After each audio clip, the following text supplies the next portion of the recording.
တခါအဲ့ကျွန်တော်အဲ့ colleague တယောက်က Microsoft Teams ကနေ message ပို့တယ်ဟုတ်ဒါပေမဲ့ဘာပြောတာလဲတော့ကျွန်တော်အထူးကြတော့မှတ်မိတော့ဒါပို့တဲ့အချိန်မှာဟိုဘာဖြစ်တာလဲဆိုလို့ရှိရင်ကျွန်တော်တို့ဒီမှာကအကိုရဲ့ client တွေလည်းအဲ့လိုပဲလားဘာလားတော့မသိပါဘူးဒါပေမဲ့ဒီ FDOD ကတော့သူ့ရဲ့ construction plan တွေအကုန်လုံးကိုအဲ့ဟိုစာတွေပါရေးလို့ရှိရင်အကုန်လုံး capitalize လုပ်ပြီးရေး engineering plan တွေထဲမှာ notes တွေရေး capital ပဲလုပ် capital ပဲစော်ကြအဲ့ဒါဆိုကျွန်တော်ထင်ပါတယ် तू ကအဲ့လိုမျိုး construction plan တွေနဲ့ပတ်သက်ပြီးတော့ notes တွေပါတယ်ရေးနေတူတယ်ရေးနေကနေကျွန်တော် Microsoft Teams ကနေ message လည်းပို့ရော तू က cap loss ကိုဟာပိတ်ဖို့မေ့ပါကျွန်တော် Teams ကနေ message ပို့တဲ့အချိန်မှာအကုန်လုံးက capitalize လုပ်ပြီးတော့ပို့လိုက်ပြီးကျွန်တော် message တွေရောက်ကျွန်တော်ရောက်လာကြအဲ့ message ကျွန်တော်ထိုင်ဖတ်ပြီးတော့ okay ပေါ့အဲ့ဒါနေတော့ကျတော့ तू ကျွန်တော်ရုံးခန်းကိုရောက်လိုက်တော့ဟာကောင်းရဲတဲ့ sorry တဲ့ငါမင်းတို့တဲ့လုံးဝတဲ့ဟိုအဲ့လိုမျိုးអော်ဖို့အတွက်ရည်ရတာမဟုတ်ပါဘူးပေါ့နော်ငါအဲ့နဲ့ကျွန်တော်အေးပါလို့အေးပါရပါတယ်ဘာမှဖြစ်ပါဘူးလို့ဘာဖြစ်လို့လဲဆိုတော့မဟုတ်ဘူးတဲ့ငါကွာတဲ့လုံးဝတဲ့ cap lock ကိုတဲ့ပိတ်ဖို့မေ့သွားတာတဲ့အဲ့အကြောင်းမလို့တဲ့ဟိုဟာလှုပ်လိုက်တာငါ့ကိုစိတ်မရှိပါနဲ့ကွာ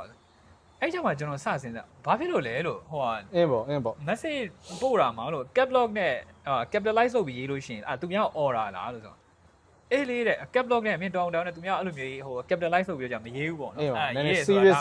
ဖြစ်မှာ serious ဖြစ်တယ်သူ့ရဲ့ attention ကိုလိုချင်တယ်မင်းကသူ့ကို all တဲ့ပုံစံဒေါသထွက်တဲ့ပုံစံမျိုးနဲ့ဆိုလို့ရှိရင် cap lock နဲ့ရေးရအောင်အဲ့ကျွန်တော်နည်းနည်းစဉ်းစားပါသေးလားဟုတ်တယ် shit ငါဘယ်နှယောက်တွေကိုတော့ရေးနေကြလားဟာရေးနေကြလုံးဝမသိတော့ကြာငါဘယ်နှယောက်တွေကိုတော့အဲ့လို message တွေအကုန်လုံး capitalize လုပ်ပြီးတော့ကြာတော့ပို့လိုက်လည်းမသိဘူးပေါ့နော်အဲ့မှာနည်းနည်းလက်သွားတာကိုအဲ့အကြောင်းမလို့အကိုကအဲ့လိုမျိုးကြုံဘူးလားပေါ့ကြုံဘူးတာကိုယ့်ရဲ့ project manager ကနေပြီးတော့တရက်အဲ့မှာအဲ့ဒီ message email လှမ်းပို့တာwe got to need this done ဆိုပြီးတော့အဲ့ပေါ့ဘာညာကွိကွာပါပြီးတော့အကုန်လုံး capital letter နဲ့ရေးတာပြီးတော့ပို့လိုက်တယ်တော့မသိဘူးသူကပို့ထည့်ရတာ